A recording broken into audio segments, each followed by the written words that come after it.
This channel does not promote any violent, harmful, or illegal activities. All content provided by this channel is meant for an educational purpose only.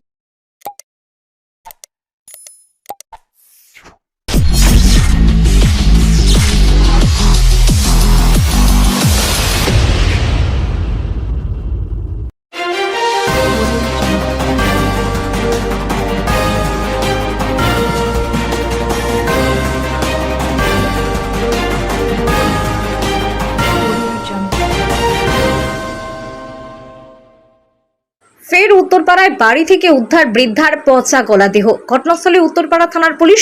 শনিবার বিকেলে উত্তরপাড়া 12 নম্বর ওয়ার্ডের KCM সরণির একটি বাড়ির দোতলার দরজা ভেঙে police এক বৃদ্ধার মৃতদেহ উদ্ধার করে।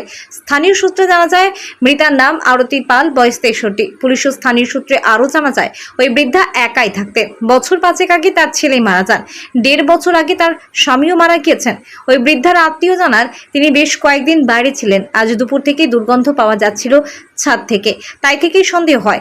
এরপরও তিনি স্থানীয় লোকেদের জানালে পুলিশে খবর দেওয়া হয়। বৃদ্ধার ভাইপো জানান তিনি দুপুর থেকেই জেঠিমার ঘর থেকে পচা গন্ধ বের হচ্ছে বুঝতে পারছিলেন। তার উপর অন্তত দিন দুয়েক জেঠিমাকে ঘরের বাইরে বের হতে দেখা যায়নি। এরপর উত্তরপাড়া থানার পুলিশ ওই বৃদ্ধার দেহটি দরজা ভেঙে উদ্ধার করে। চন্দননগর পুলিশ কমিশনারেটের এক উচ্চপদস্থ কর্তা বলেন, দেহটি ময়নাতদন্তে পাঠানো হয়েছে। ময়নাতদন্তের পরেই মৃত্যুর আসল কারণ জানা যাবে। ব্যুরো রিপোর্ট, আমার কলকাতা নিউজ। না হবে না, মানে উনি উঠেছিলেন।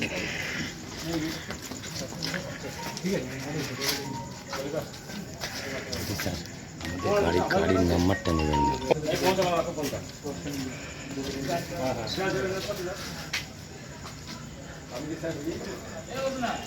কাকিমা হয়। কি কদিন ধরে কোনো যোগাযোগ ছিল না?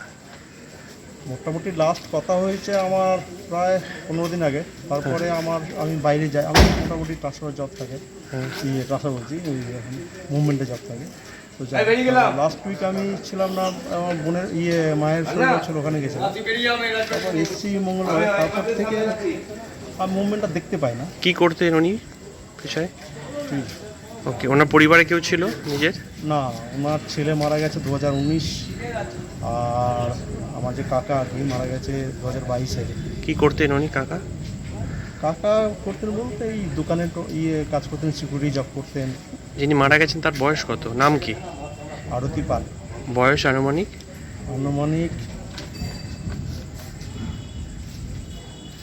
ওই 63 হবে। ওকে, কি কারণে মৃত্যু, কি দেখলেন আপনারা, কখন জানতে পারলেন? আমরা জানতে পারলাম, মানে জানতে তো পারেনি, একটু আমাদের হয়েছে আর কি, মানে স্ট্রাইক ডাউট হয়েছে যে এরকম কেস হতে পারে। অনেকেই হয়তো গন্ধটা পেয়েছে, হালকা হালকা গন্ধ পেয়েছে, আমরা গন্ধ পেয়েছি। তবে এরকম গন্ধ তো মোটামুটি একটা ছুঁচো বা টিকটিকি মূল্যে পাওয়া যায়, কিন্তু সেই জন্য হয়তো কেউ অতটা মানে কেয়ার করে করেনি। তো আজকে আমি দুপুরে যখন আমি ছাদে জামা কাপড় কিনতে যাই, তখন গন্ধটা মানে বিভৎস গন্ধ। উনি কি বাইরে বেরোতেন, বাড়ির বাইরে? না, উনি বাড়ি বেরোতেন। ওকে, কি বলবেন, উনি কতদিন বাড়ির বাইরে বেরোয়নি আপনারা দেখতে পাননি?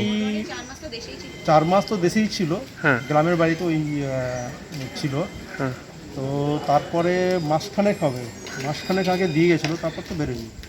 এইবার যে দিয়ে গেছে, হ্যাঁ, দেওয়ার পর আর বেরোয়নি। এর আগে সেম কেস হয়েছিল, পড়ে গেছিল বাথরুম থেকে আসার। কি বলবেন, উত্তরপাড়ায় পরপর এরকম ঘটনা, বার্ধক্যই কি একমাত্র কারণ? বার্ধক্য কারণ এই কেসটা একটা তো বার্ধক্যজনিত বটেই, আর একটা হচ্ছে একটু ডিপ্রেশন ব্যাপার আছে। যেমন ইয়ং ছেলে মারা গেছিলো 4 বছর আগে। সামাজিক সচেতনতা হলে কি এনার প্রাণ বাঁচানো যেত? সামাজিকভাবে যদি মানুষ সচেতন থাকতো আশেপাশে? না, মানুষ আশেপাশে সচেতন হয়েছিল। মানুষের সামাজিক সচেতনতা এখানে আছে, সবারই আছে। সবাই ওনাকে সাজেশন দিয়েছিলেন, যেহেতু উনি ছিলেন যে ওনাকে আমরা সবাই চেষ্টা করেছিলাম, আত্মীয় স্বজন। পুলিশ এসে কি দরজা ভাঙলো? পুলিশ এসে দরজা ভাঙেনি। দরজাটা তালাটা দেওয়া ছিল না, দরজাটা করা ছিল, তাই তো।